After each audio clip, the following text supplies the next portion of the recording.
अवधूत चिंतन श्री गुरुदेव दत्त. ज्ञानदेव म्हणे तरलो तरलो आता उद्धरलो गुरुकृपे.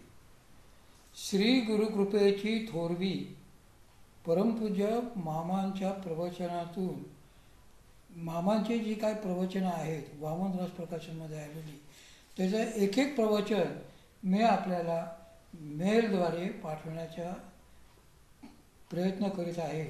अल्पसा प्रयत्न आहे, त्याला आपण साथ द्यावी.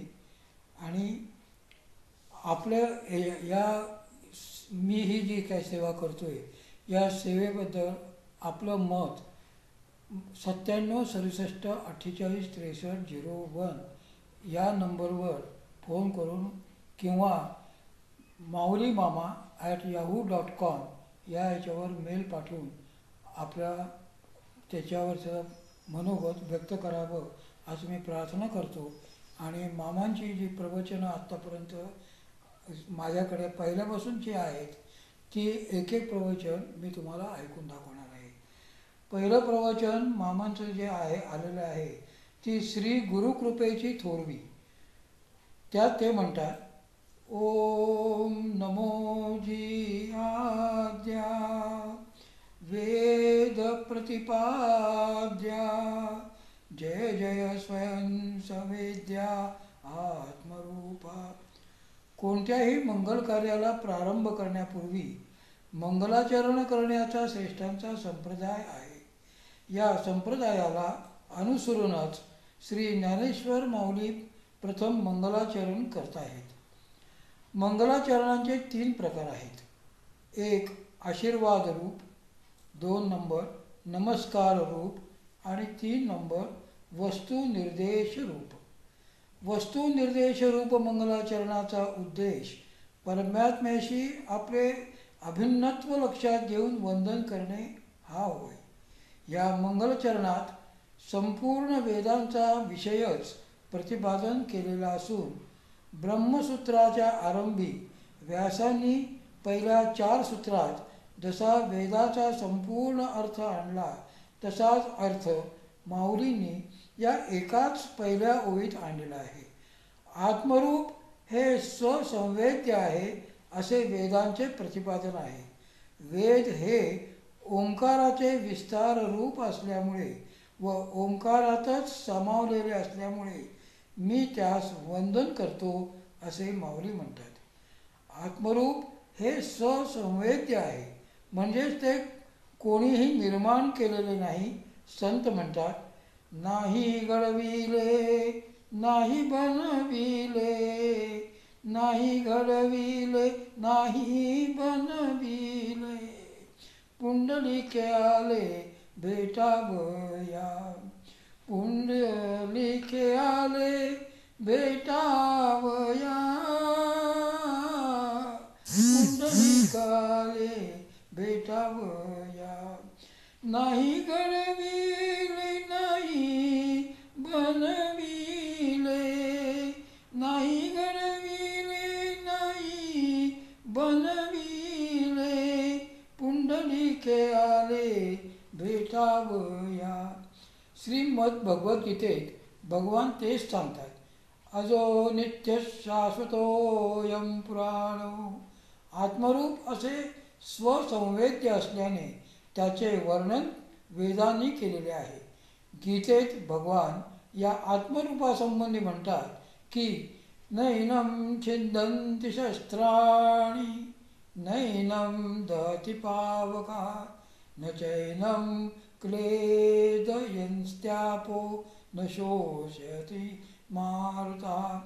अछेद्योऽयन्मदायोऽस्म्य वलेद्योऽशस्य एव च नित्यः सर्वगतस्थाणुरचलोऽयं सनातनः.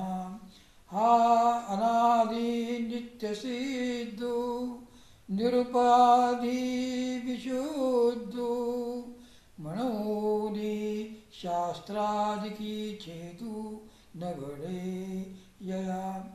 हा प्रलयोदके नाप्लवे अग्निदाहो न संभवे एथ महाशोषून प्रभवे मारुताचा. अर्जुना हा नित्यू अचळू हा शाश्वतू सर्वत्र सदोदितू परिपूर्णा.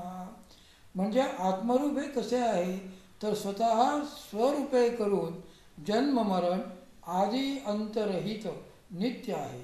तसेच आत्मरूप हे अत्यंत निर्मळ आहे. ते कोणत्याही जड उपाधीने युक्त नाही. त्याचा शस्त्राधिकांनी छेद अथवा नाश होत नाही. प्रलय काळाच्या महोदकात देखील हे बुडत नाही.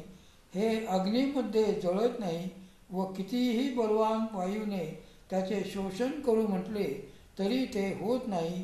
शिवाय माऊली पुढे म्हणतात, सकळू ना निष्कळू अक्रियो ना क्रियाशीळू कृशना स्थूळ निर्गुणपणे. आभासू ना निराभासू प्रकाशू ना अप्रकाशू अल्पना बहुवसू अरूपरूपे. रीताना भरितू रहितू ना सहितू मूर्तना अमूर्तू शून्यपणे. आनंदू ना निरानंदू एकू ना विविधू मुक्तना बद्धू आत्मपणे. असे आत्मस्वरूपाचे प्रतिपादन वेदांनी केले आहे.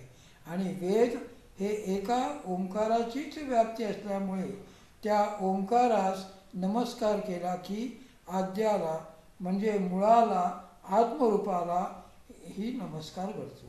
हा नमस्कार जो घडतो तो केवळ शब्दरूपानेच घडत असल्यामुळे व त्याचा अनुभव येत नसल्यामुळे दुसऱ्याच ओवीत माऊली म्हणतात, देवा तुची गणेशू सकलार्थमती प्रकाशू म्हणे निवृत्ती दासू अवधारितोजी.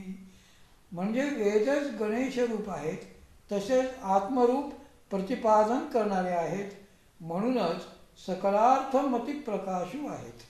संत तुकोबाराय म्हणतात, ओंकार प्रधान रूप गणेशाचे. पण स्वसंवेद्य आत्मरूप हे केवळ शब्दज्ञानाने कसे का कळणार? त्याकरता काय अवस्था प्राप्त व्हावी लागते? यासंबंधी माऊलींनी दुसऱ्या अध्यायात एक महत्त्वाची ओवी घालून स्पष्टीकरण केले आहे.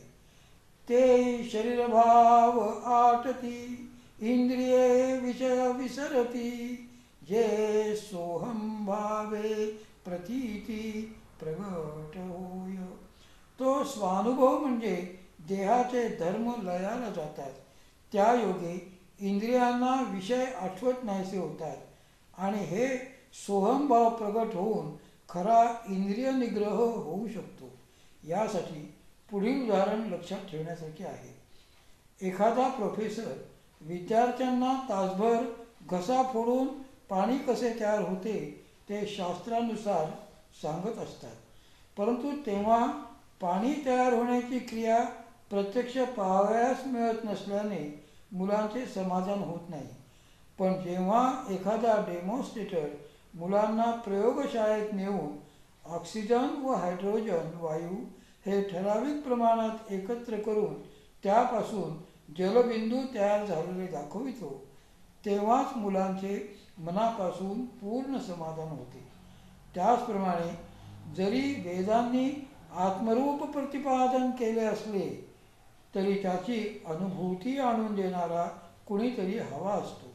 नुसत्या शब्दज्ञानाने पुष्कळसे समजले तरी आत्मानुभूती होऊ शकत नाही. म्हणूनच सद्गुरूंची आवश्यकता आहे. गुरुकृपा झाल्यावरच त्यांनी सांगितलेल्या प्रणालीनुसार अभ्यास करून आत्मानुभूती प्राप्त होत असते. त्यामुळेच आत्मानुभव प्राप्तीसाठी गुरुकृपेची व गुरुपदिष्ट मार्गाने अभ्यास करण्याची नितांत आवश्यकता आहे. ह्या गुरुकृपेची थोरवी विशद करताना माऊली म्हणतात, जय जय देवो श्री गुरो अकल्पनाख्य कल्पतरो स्वसंविद्रुम बीजप्ररो म्हणा हणावनी. हे श्री गुरु, ज्याच्या संबंधी असे आहे तसे आहे अशी कल्पनाही करता येत नाही अशा निर्विकल्प ब्रह्माची प्राप्ती करून देणारा कल्पतरू तू आहेस.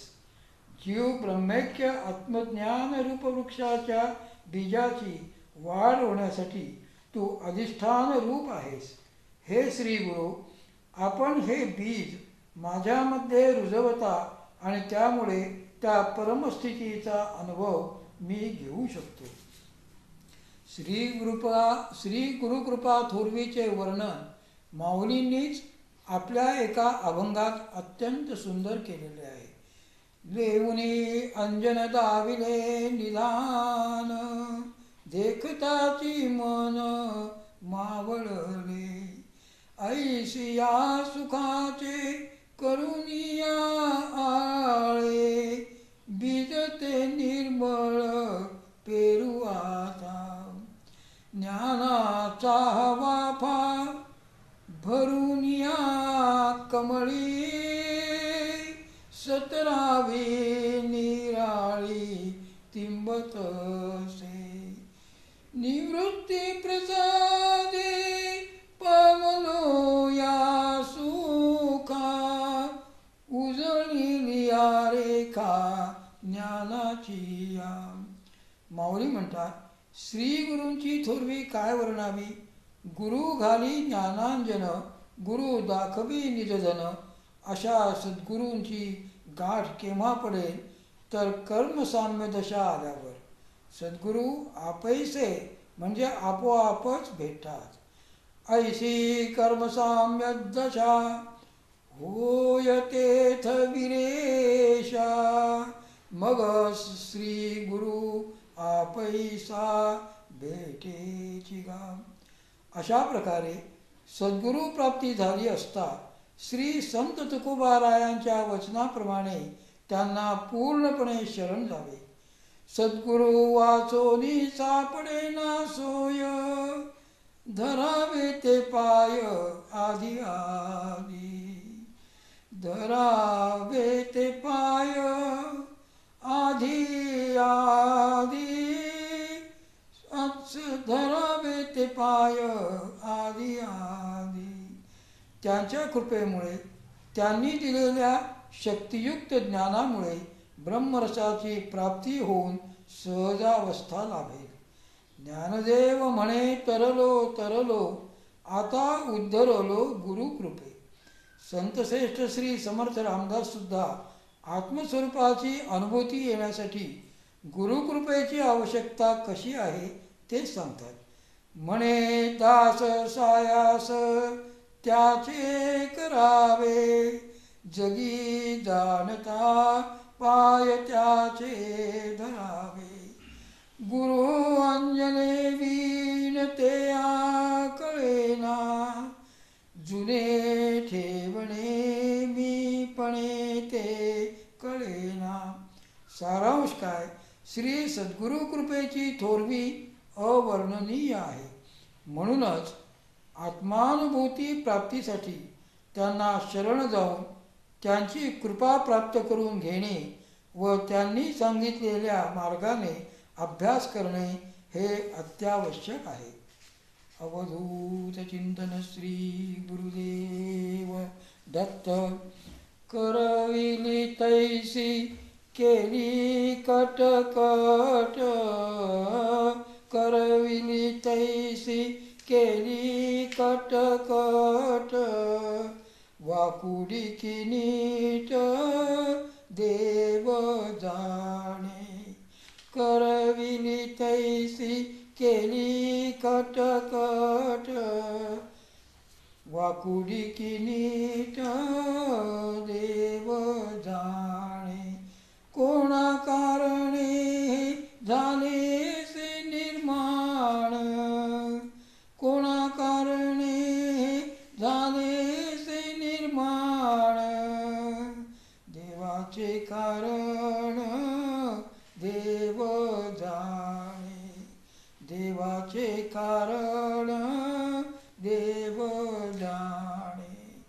जयांचे केल्या स्मरण, होय सकल विद्यांचे अधिकरण, तेची वंदू श्रीचरण श्री गुरूंचे. या माझ्या सद्गुरू मामाने मला जे जे काय अनुभव दाखवून दिले, मी पाहिले, त्याची मी एक DVD तयार केलेली आहे. ती DVD आपल्याला 50 रुपयाला मिळेल. आणि ते माझ्या वास्तूमध्ये मामांची जी मूर्ती तयार केलेली आहे, तिचा एक फोटो पण त्यासोबत आपल्याला भेट म्हणून मिळेल. त्यासाठी संपर्क अवश्य करा.